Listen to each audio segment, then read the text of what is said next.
Hello guys, it's me Paul Kanara and welcome back to After Work Atelier. Nah, sebelumnya gue udah pernah nge-share nih teman-teman gimana caranya kita menghitung cash flow kita sampai kita mengidentifikasi sebenarnya berapa sih gap income kita gitu kan. Nah, di kesempatan kali ini gue ingin nge-share gimana caranya kita memanage gap income kita dengan baik dan benar nih guys. Tapi ini sebenarnya contoh aja gitu ya. Jadi kalian bisa pakai ini sebagai benchmarking atau ingin mengikuti cara gua memanage gap income ini, itu terserah kalian guys. Nah, kita langsung aja masuk ke simulasi nih guys ya. Nah, katakan aja nih. Jadi ceritanya ada si A lah gitu. Dia punya income itu per bulan 15 juta nih guys. Nah, setelah dia menghitung cash flow dia dan lain-lain, dia akhirnya mendapatkan angka ini nih, expense-nya itu sebulan sekitar 10 juta dan gap income yang bisa dia hasilin per bulan adalah 5 juta rupiah gitu ya. Nah, umurnya sekitar 25 sampai 27 lah gitu ya guys. Sama dia belum nikah. Nah, karena si A ini dia belum nikah, jadi dia belum begitu punya banyak tanggungan nih. Maksudnya dia potensial ada tambahan expense yang di luar budget itu lumayan kecil lah gitu. Let's say anggaplah sekitar 10% dari expense dia per bulan. Jadi dia mempunyai buffer nih 10% dari expense dia per bulan untuk untuk budget darurat gitu. Jadi budget darurat misal sekitar 1 juta gitu ya, 1 juta per bulan. Nah, budget darurat 1 juta per bulan gitu. Jadi kalau misalkan dalam setahun budget daruratnya adalah 12 juta per tahun. Nah, oke, kita mulai nih ya guys ya. Oke guys, jadi risk profile-nya gua summarize dikit ya. Jadi si A ini dia memilih untuk risk appetite medium karena si A itu dia belum nikah, sama dia juga belum punya banyak tanggungan lah gitu. Dia juga nggak generasi sandwich juga gitu kan. Jadi dia hanya menyisihkan sekitar 10% dari expense bulanannya dia. Jadi kalau kita setahunkan, dia mempunyai budget daruratnya itu adalah 12 juta per tahun gitu. Nah, kita breakdown dulu uang yang dia punya sekarang itu kan 10 juta. Nah, habis itu kalau misalkan dia sebulan gap income 5 juta, berarti dalam setahun itu gap income dia adalah 60 juta. Jadi kalau misalkan duit dia tidak di manage, maksudnya cuma ditabung biasa gitu ya guys, tidak di manage, duitnya dia adalah 70 juta gitu kan. Nah, sekarang kita masuk ke leveraging nih guys. Karena dia sebulan 5 juta, gimana caranya biar dia mendapatkan duit 60 juta lebih cepat nih gitu kan. Dia bisa leveraging hutang. Nah, gimana caranya biar dia bisa mendapatkan duit 60 juta dia di awal? Ya dia ngutang aja udah gitu kan, ambil aja utang. Misal utang yang gampang diambil itu antara soft loan atau enggak power cash gitu ya. Misal lu mau ngambil power cash, si A mau ngambil power cash pakai kartu kredit dia gitu. Nah, misalkan dia karena dia punya 5 juta sebulan, gap income dia 5 juta sebulan, coba berarti kan dia bisa 60 juta setahun. Anggaplah dia ingin karena dia risk appetite medium, dia leveragingnya maksimal nih sesuai dengan gap income gitu, full gitu sesuai dengan gap income. Ya karena dia juga masih punya duit sisa juga sih gitu kan. Jadi dia leveraging nih, misalkan power cash dia langsung ngambil 60 juta gitu kan. Dia langsung ngutang nih 60 juta power cash pakai kartu kredit dia gitu kan. Tenornya berapa? Tenornya setahun gitu, 1 tahun. dengan rate power cache-nya itu biasanya itu rate-nya itu sekitar 2% annum sih guys. Misalkan 2% annum gitu kan, maksudnya 2% per tahun. Nah tapi biasanya itu kan power cache itu dibayarnya di muka, jadi dia bentukannya fee base nih, fee base. Jadi lu bayar 2 juta 2% dari 60 juta itu kan berarti sekitar 1.200.000, lu bayar 1.200.000 di awal, lu langsung dapat 60 juta. Nah gitu kan. Sekarang kita bikin cash flow-nya dia ya. Misalkan oke. Sekarang itu kan Juni ya. Juni 2024. Nah, misal di Juni 2024 ini tadi kan dia punya duit. Ini uang awal nih ya. Uang awal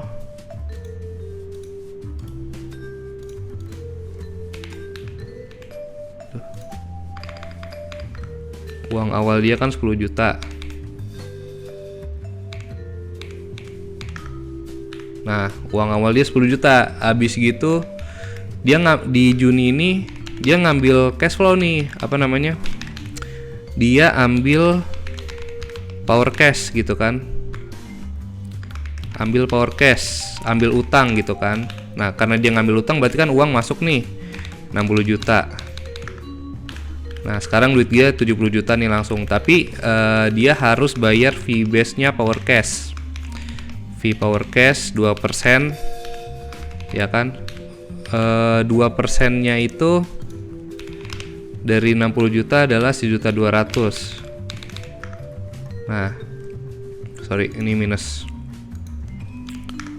Oke, sekarang kan duitnya 68.800 gitu ya guys ya. Nah, dia masukin ke cash nih. Dia bakal cari cash kayak debit atau deposito yang rate-nya bagus. Nah, ini gue kasih contoh ya, salah satu yang rate-nya bagus. Tapi ini gue bukan iklan ya.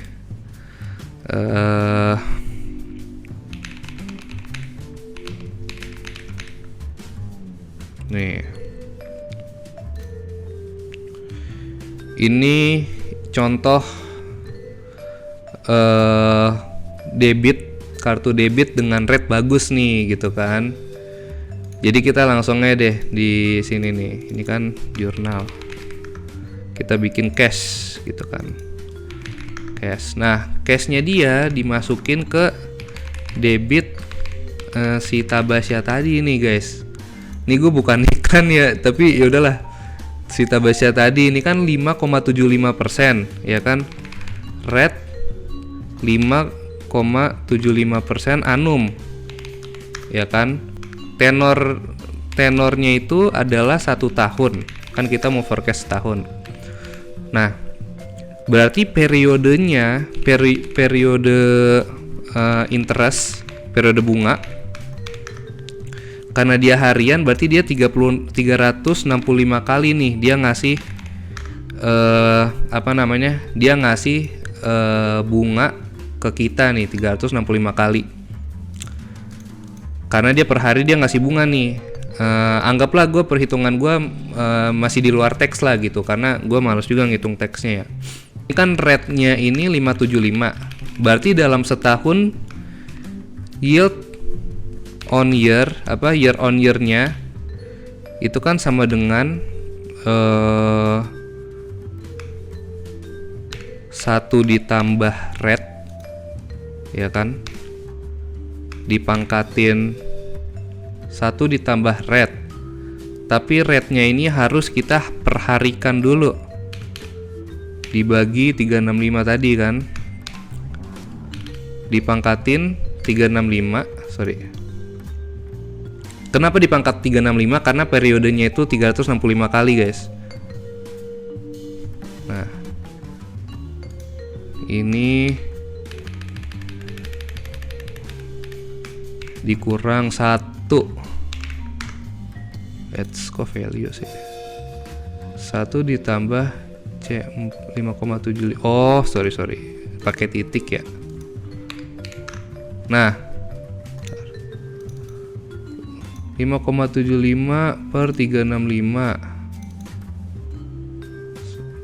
Oh, sorry. 0,0575 kan 5%. Nah, 0,0. Nah, segini ya. Jadi rate year on year setahunnya itu kalau misalkan dia pakai, nah, si tabungan Tabasya itu tadi kan 575 per annum, tapi dia ngasih per hari. Berarti kalau kita simpan dalam setahun tanpa kita ambil duitnya, compounding, itu jadinya 5,92% nih guys. Nah, karena tadi kita duit cashnya itu adalah, mana tadi? Duit cashnya itu kan 17% ya. 17% itu adalah 17% dari 70 juta. Oh, 12 juta nih kan tadi. Tapi 12 juta ini 17% koma sih. Ya udahlah. Anggaplah 12 juta gitu kan. Cash yang mau ditaruh itu adalah 12 juta.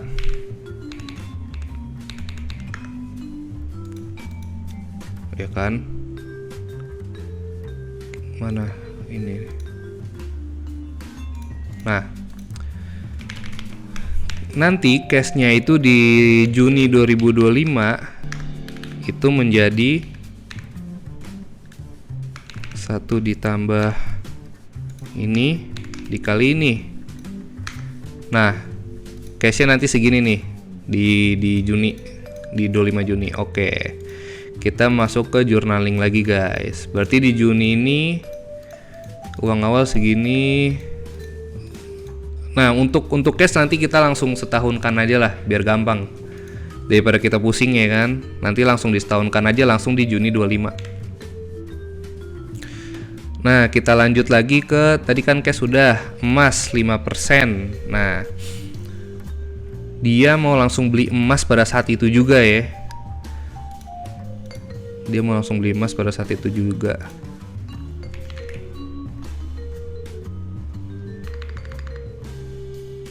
Ini aja. Harga emas Juni 2024. 1.365.000. Bentar.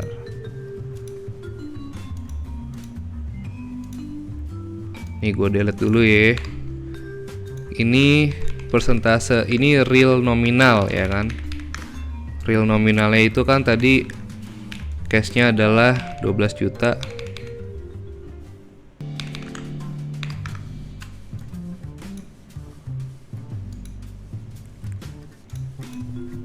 Nah, cash 12 juta.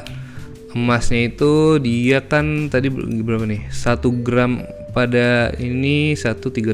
Ntar 5% sama dengan ini dikali ini 3.500.000. Berarti kalau misalkan emas itu 1.365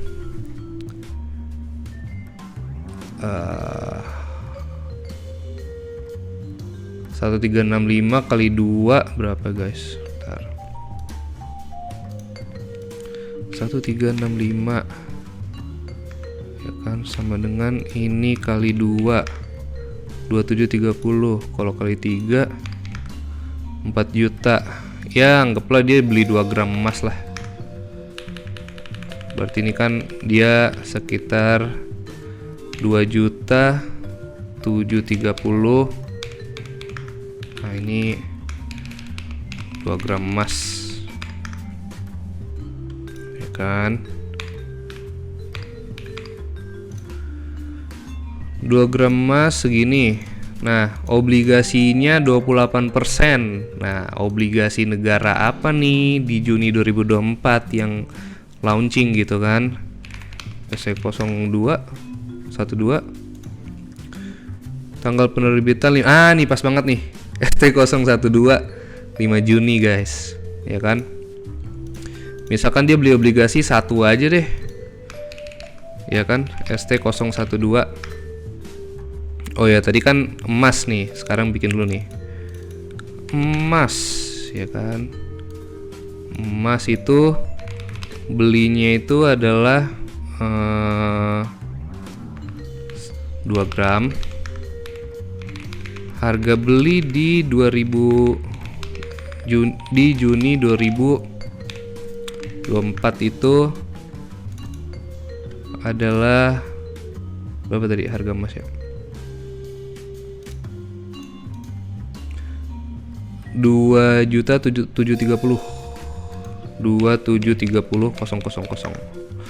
Nah, ini itu Indonesian rupiah. Oke.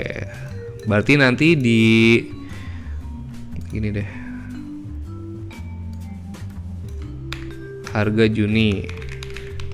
Harga di Juni 2025. Ini karena emas ini nggak mau kita trading ya guys ya. Jadi mau kita hold terus nih gitu kan, ya kita bisa pakai nilai beli atau nilai tengah, bebas lah, karena ini kita cuma ngambil margin di MTM aja, jadi on paper doang nih guys. Keuntungannya nggak bakal kita eksekusi nih si emasnya nih, jadi kita nggak pakai harga beli nantinya, langsung aja nih harga emas Juni 2025. Oke, cenderung fluktuasi dimulai dengan kenaikan di awal bulan mencapai 19 per gram pada 10 Juni. Ya anggaplah ya 1,1.900.000 deh. Ya kan? Berarti sama dengan 1.900.000 kali 2 karena kita 2 gram.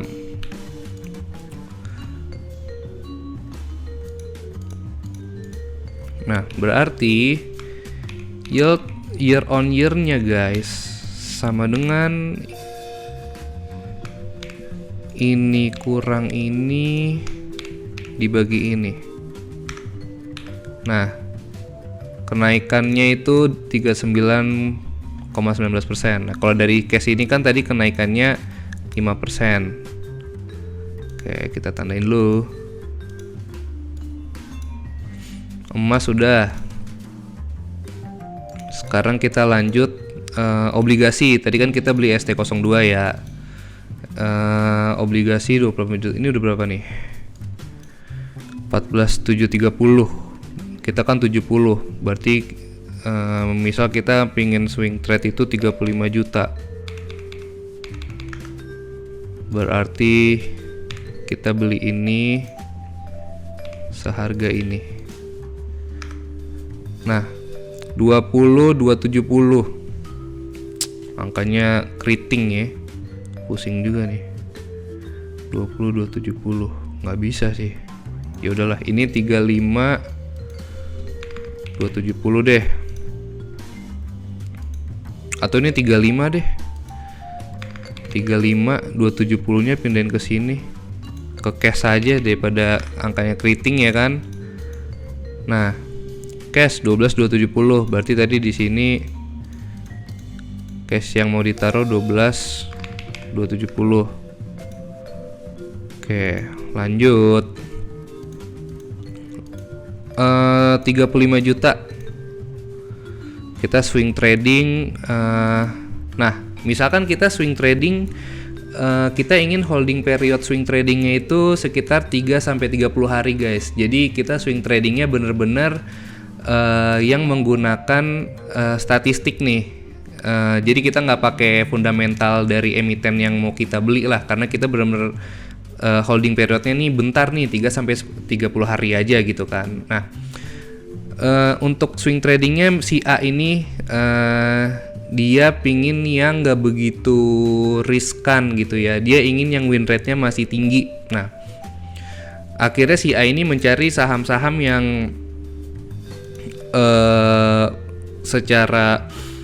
saham-saham yang secara market cap lumayan tinggi, market cap-nya tinggi, sama dia sahamnya ini sekarang market price di atas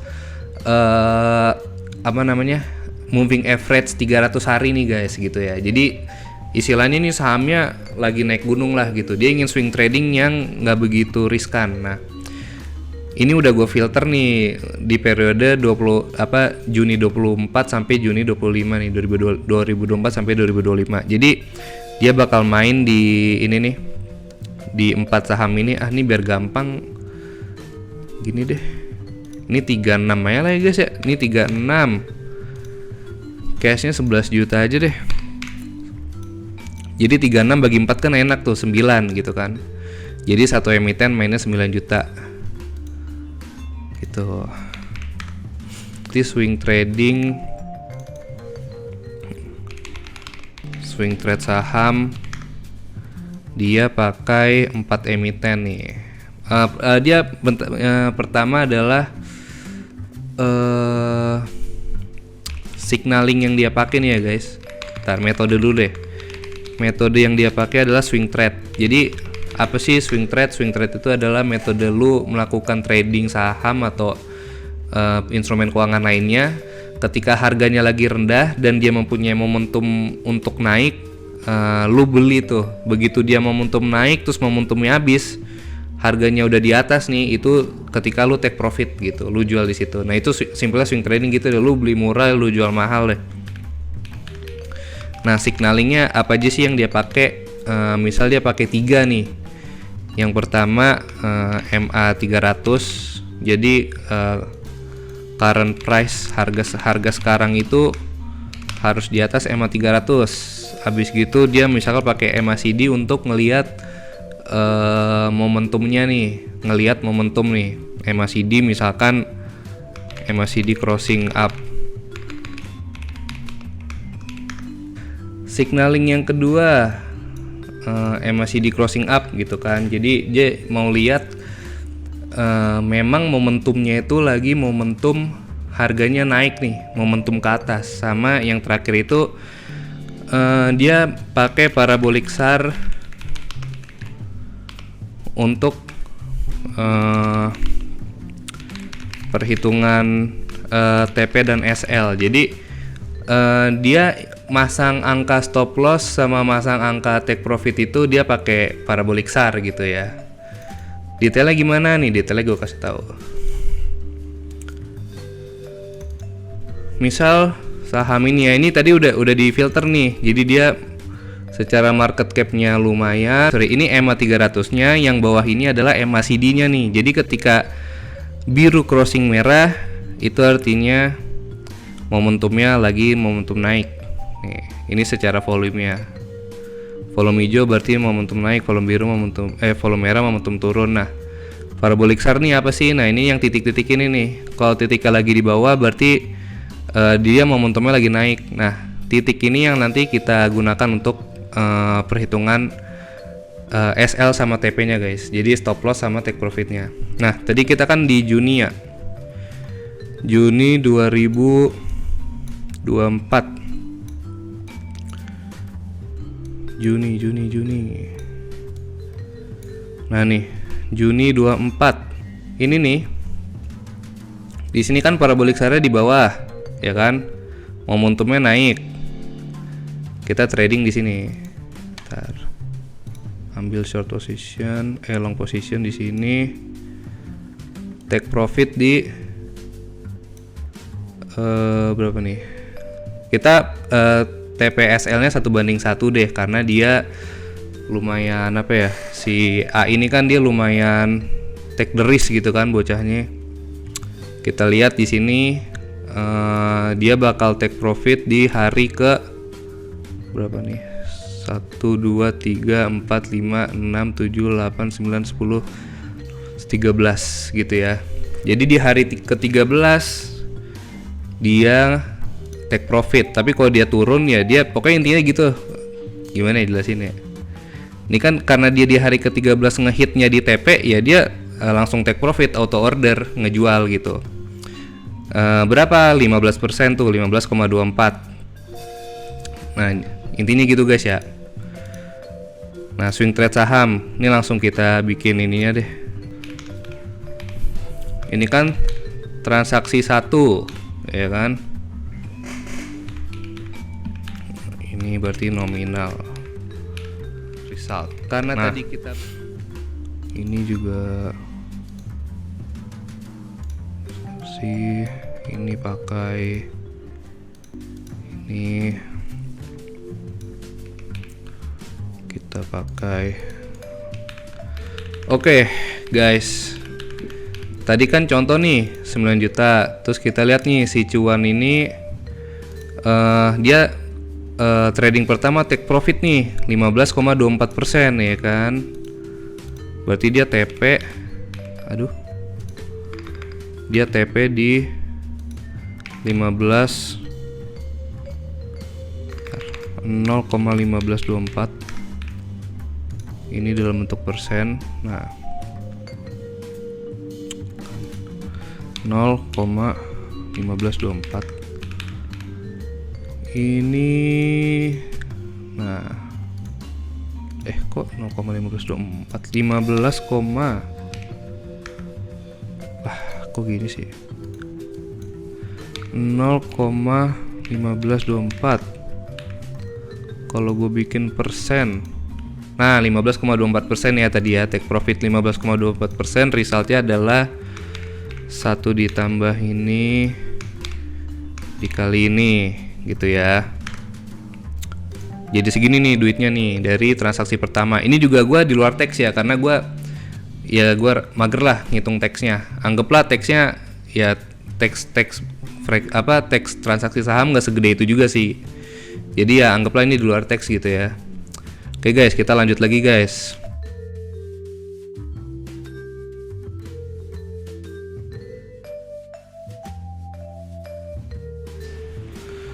Kayaknya kita pakai 2 emiten aja. Gue males juga nih, banyak banget emitennya. Ya udahlah, budget awalnya berarti 18 juta ya. Males ngitungnya guys. Nanti kalau kalian mau pakai 4 emiten, 5 emiten tuh lebih bagus sebenarnya, karena diversifikasi lebih bagus gitu ya.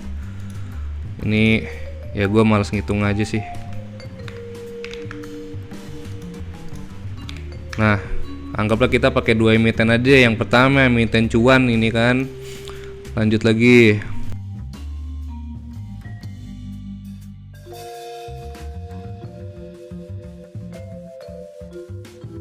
Oke. Jadi ini, nah dari 1 tahun ini dia ada 6 transaksi nih gitu kan, si cuan ini. Berarti budget awal semula dia 18 juta gini kan. Budget awal cuan 18 juta.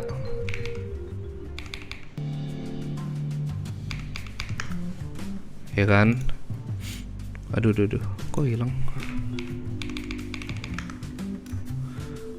18 juta. Nah, habis gitu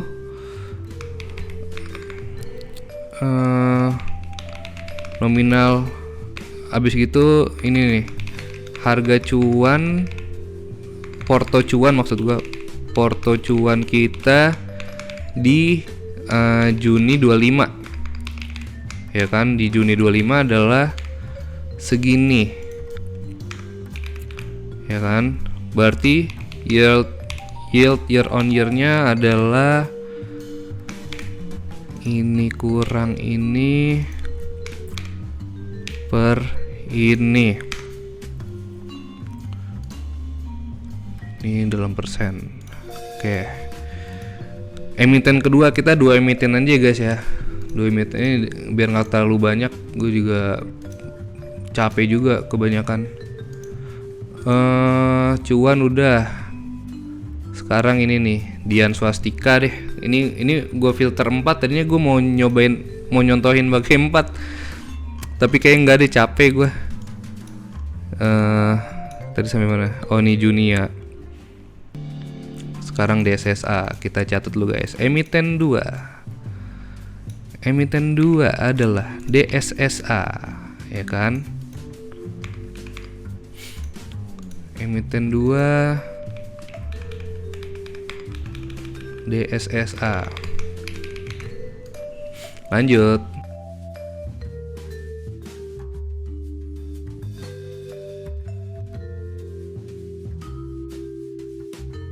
Oke, jadi untuk si DSSA ini dia juga sama nih, 6 transaksi juga nih. Jadi ya sebulan satu transaksi lah, ini cincai nih. Kalau si A pekerja, dia masih bisa lakuin ini lah, transaksinya dikit. Sama dia juga kan stop loss sama TP-nya auto order. Dia cuma perlu klik 5 menit doang selesai. Jadi ya nggak begitu apa ya, nggak begitu ribet lah si A ini nih. Nah, sekarang kita remarks ya, si DSSA ini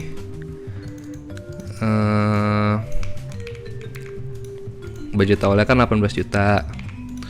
Nah, porto di akhirnya itu kan segini, 24 juta kan. Berarti year on year-nya dia adalah ini kurang ini per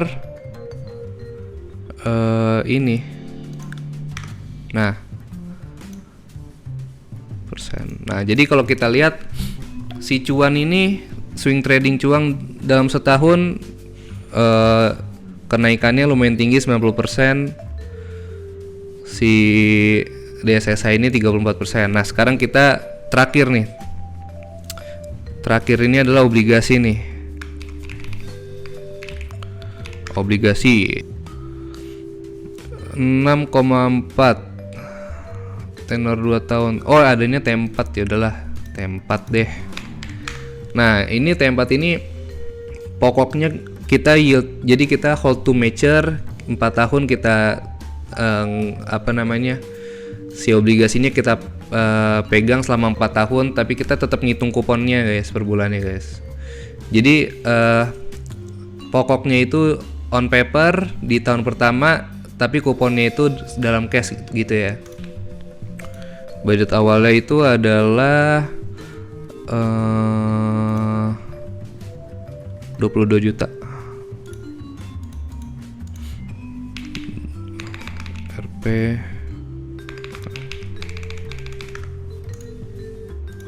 22 juta. Oke. Berarti nominal ST02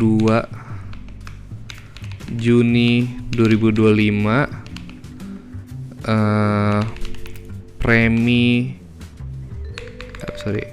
kupon plus face value-nya itu si 22 juta tadi. Ini adalah senilai batu tambah ini dikali ini. Oke, segini ya guys ya. Oke, risk profile kita tadi begini. Cash, emas, obligasi, saham. Dari cash itu kita year on year-nya 5,92% untuk 11 juta.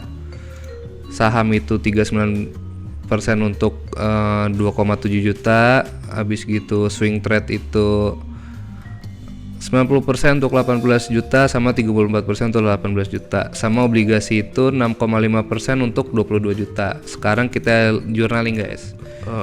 Ini kurang ini dibagi ini. Sekitar 34,95% guys. Ya sebenarnya gini, lu mau duit lu 50 juta, mau duit lu 100 juta, return lu tuh setahun 34,90%. Nah, jadi kalau kita jabarin tadi di awal ya, lu punya income 15 juta, expense 10 juta, lu punya gap income 5 juta gitu kan.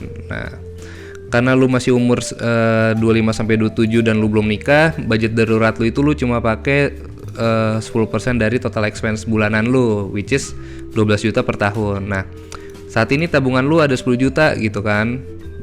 Berarti saat ini duit lu, nah, tasnya 10 juta. Nah, gimana caranya mengoptimalisasi gap income? Karena lu nggak mungkin lu 5 juta per bulan, lu 5 juta per bulan, habis gitu lu langsung ngeportoin 4 jenis portofolio gitu kan.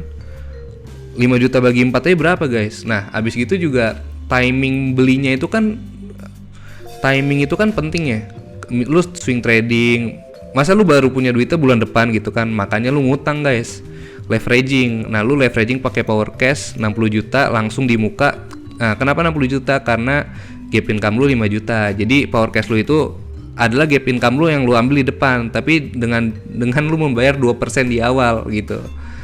2% di awal tadi udah gue masukin sini ya nih fee power cash-nya. Nah dari sini abis gitu porto lu sebar nih, cash 17%, emas 5%, obligasi 28%, swing trading 50%. Ini persentase porto lu, yang mana ketika gap income lu sudah lu manage seperti inilah. Ini kan tadi risk appetite medium, lu bisa mendapatkan pertumbuhan year on year lu itu sekitar 34,95% guys. Atau kalau tadi lu dengan gap income 5 juta itu setahun ya kan, setahun lu bisa mendapatkan ya kalau misalkan kalau misalkan nggak lu apa-apain kan lu 70 juta doang tuh, tapi kalau lu manage dengan baik lu bisa mendapatkan jadi 94 juta gitu kan, 94,5 juta. Dengan selisihnya berapa sih? Selisih kalau lu tabung doang sama lu manage kayak tadi. Nah ini selisihnya 24 juta lebih banyak guys, lumayan guys, 24,5 juta lebih banyak kalau lu manage nggak sekedar nabung doang. Nah oke. Mungkin itu aja dari gua. Kalau misalkan lu punya persebaran portofolio lain nih yang lebih bagus, atau lu bisa memanage cara manage yang lebih bagus, silakan aja komen nanti. Kalian komen aja di bawah, jadi kita bisa sama-sama belajar lah gitu. Jadi kalau misalkan lu dengan risk appetite medium lu bisa dapat segini nih gitu, oke? Atau lu punya ide swing trading lain atau trading selain swing, ya boleh aja komen di bawah. Oke, jadi that's it. Itu aja dari gua hari ini. Thank you for watching guys. Bye.